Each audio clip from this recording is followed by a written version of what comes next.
Oke, balik lagi PSR. Kali ini kita akan nge-review film Wonder Woman 1984.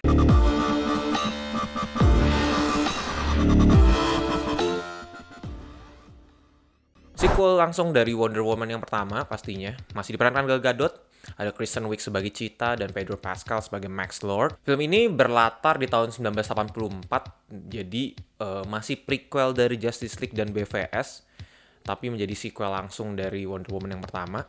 Sekitar beberapa puluh tahun setelah Wonder Woman pertama, which berarti udah dunia sudah damai, sudah tidak berada di latar perang dunia lagi. Jadi ceritanya si Diana sudah settle di dunia yang baru, dia udah punya kerjaan yang tetap, dia ya lonely, dia kehilangan Steve Trevor, dia bekerja sebagai arkeolog dan ya ahli sejarah ya, which karena dia hidup panjang jadi dia bisa kerja di museum dan sebagainya, hingga dia dipertemukan dengan Barbara and Minerva dan nantinya akan ketemu juga dengan si Max Lord. Intinya sih bagaimana Steve Trevor bisa hidup adalah karena Dreamstone gitu ya. Dreamstone itu berfungsi untuk bisa mengabulkan segala keinginan, tapi dengan returns ada sesuatu yang harus diambil dari Dreamstone itu gitu.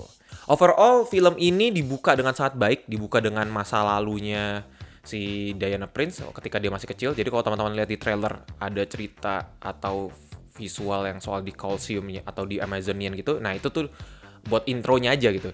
Jadi fungsi dari intro itu kayak mereka lagi main triathlon gitu, triathlon versi Amazonian. Itu fungsinya cuma untuk setup atau planting untuk ya itu kostum barunya dari si Wonder Woman yang Golden Warrior gitu.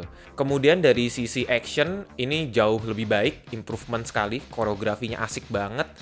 Bahkan lebih asik daripada Justice League maupun BVS ya gitu. Lebih variatif, lebih enak ngelihatnya. Apalagi permainan lasso-nya juga lebih macem-macem, lebih variatif juga sehingga ketika kalian menyaksikan koreografi dari film ini, kalian akan ngerasa nggak bosan. Apalagi kalau kalian nonton di 3D, itu pasti lebih asik banget gitu. Dari sisi plot, sejujurnya agak cukup mengecewakan ya. Di sini plotnya sederhana sekali, bahkan malah ditekankan dramanya. Kalau gue bisa simpulkan, plotnya itu benar-benar fokus ke 3 karakter utama, which adalah Diana Prince, kemudian si Barbara Minerva, dan si Max Lord gitu. Jadi bukan cerita tentang si Diana Prince doang, bukan cerita tentang Wonder Woman doang, tapi cerita tentang ketiga karakter ini. Karena setiap 3 karakter ini tuh punya karakter development dan scene yang cukup porsinya bisa dibilang pas gitu. Makanya gue kayak ngerasa ini film Infinity War, yang dimana kalau Infinity War kan fokusnya ke Thanos kan, bukan ke karakter-karakter utamanya. Sedangkan di sini fokusnya ke villain gitu. Karakter utamanya si Wonder Woman juga punya, cuma nggak jadi fokus aja gitu, yang lainnya juga dapat porsi, which is good sebenarnya. Cuma eksekusinya tuh agak gimana ya, kurang pas aja gitu. Jadi kayak ya udah gitu, terutama di bagian endingnya, closure dari kedua karakter musuhnya ini jadi kayak kurang sempurna. Kayak bingung nih writer mau ngebawa kemana, kayak seakan-akan jadi ya udah pokoknya karakternya udah kalah, udah kita selesain aja di situ. Jadi benar-benar nggak ada closure yang pas. Sedangkan kita dari awal sampai akhir kita udah dapat karakter development yang bagus banget nih dari karakter villainnya, tapi di closure-nya cuma begitu aja gitu.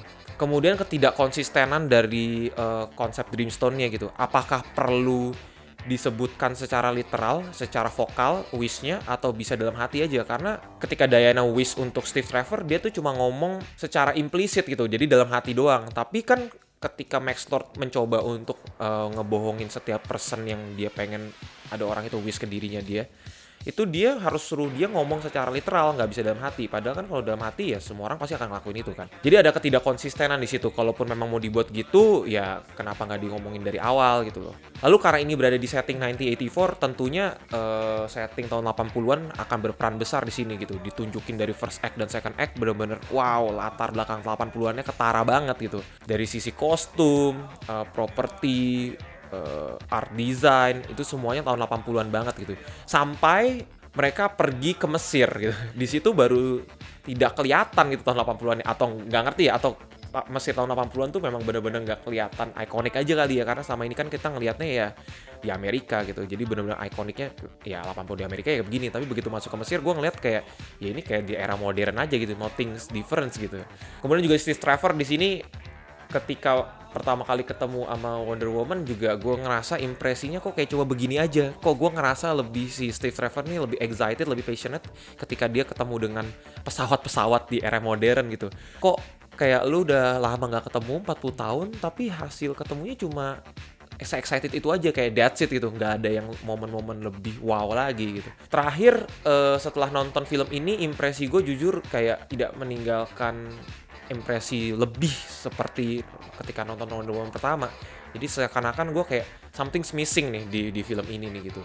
Di sini tuh benar-benar kayak ya just another film superhero gitu untuk sebuah sequel ya. Kalau level kualitas Wonder Woman 1984 ini ditaruh di film pertama Origin, mungkin ini akan oke banget. Tapi setelah kita dapat film pertamanya tuh wow banget, ketika jadi sequel yang ekspektasinya lebih tinggi, jadi agak drop ya gitu. Apalagi tidak ada scene-scene yang ikonik gitu. Secara sinematografi banyak improvement sekali dan tidak perlu diragukan, cuma untuk sampai bisa meninggalkan impresi tidak ada gitu. Terutama di bagian ending, ketika last battle-nya, final battle-nya, itu kayak cuma gitu aja gitu, kayak ya udah gitu, tidak meninggalkan kesan apa-apa gitu.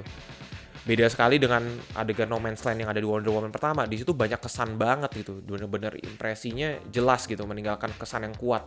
Oke, paling gitu aja sih review gue tentang Wonder Woman 1984. Disarankan kalau teman-teman mau nonton 3D, jangan nonton yang reguler karena nggak meninggalkan kesan cinema experience yang bagus.